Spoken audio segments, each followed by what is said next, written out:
You're watching Good Day Columbus on Fox 28. Hey, good morning.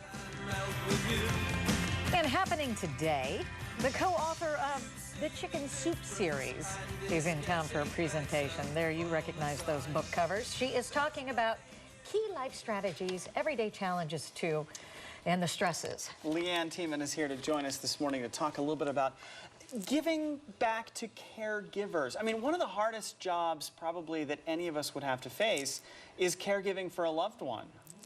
That's right, and over 60 million Americans are caring for a loved one now, wow. And a family member.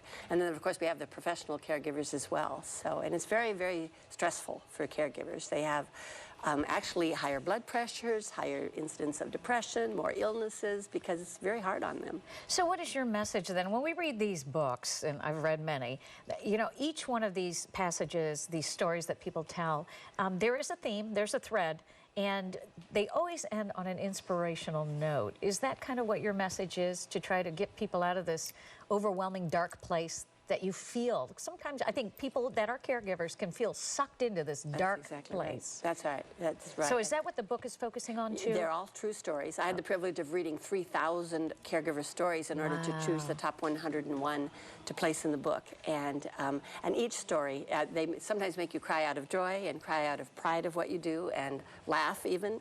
But they're all true stories that really do, you're right, have that thread of hope in each of them. Yeah. And I personally speak full-time, giving caregivers tools to care for their minds, their bodies, and their spirits every day. What kind of tools do they need? Because you've talked about that this takes not only physical stamina, but emotional stamina to get through this. So what tools are helpful for them? That's why I think people have to be strong of mind, body, and spirit, and to nurture themselves in these three ways every day. So I remind them, oddly, even to eat right and to get a little exercise in every day, even if it's a 15-minute walk, and to drink enough fluids, because they often just forget to eat. They do forget.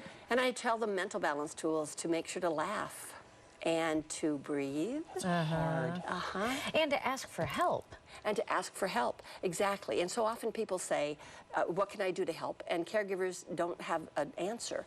And I encourage them to reach out and actually have a list. So when someone says, let me know if there's anything I can do, actually have a list, actually give them the opportunity to help you back. And don't assume they're just doing a nicety by asking. It's not just a platitude. That I really want to help you. And just so, could you pick something up at the grocery store for me? Or could you just sit with my loved one for 10 minutes while I walk around the block? Or that's great. So many caregivers are inherently givers. They want to give of themselves. It's hard for them to say, no, I need some help. That's right. How do you get past that hurdle? You know, just by encouraging them that it's okay to do so. And there's so many community resources even available for caregivers. But one of the problems is they don't self-identify. They don't really recognize I'm a caregiver. I'm his wife. I signed on to do this, or he's my child and was born this way, and it's my duty. And so until they recognize they are a caregiver, they don't always reach out for the help that they deserve and need. LeAnn, where can we go to hear this message? Well, Senior Star is having me come, this is my second time here, to help with the caregivers in their caregiving facilities at their retirement centers, but it's open to the public today at 5:30 and tomorrow at 4:30. And even people who are professional caregivers will get continuing education credits for coming if they need those as well. Located in Dublin, and so if you know of someone you think this might touch, why don't you tell them to go ahead and attend this tonight and listen to LeAnn. Thank you so much. They deserve it, certainly. Yeah, thank you. Thanks very much. Coming up, another...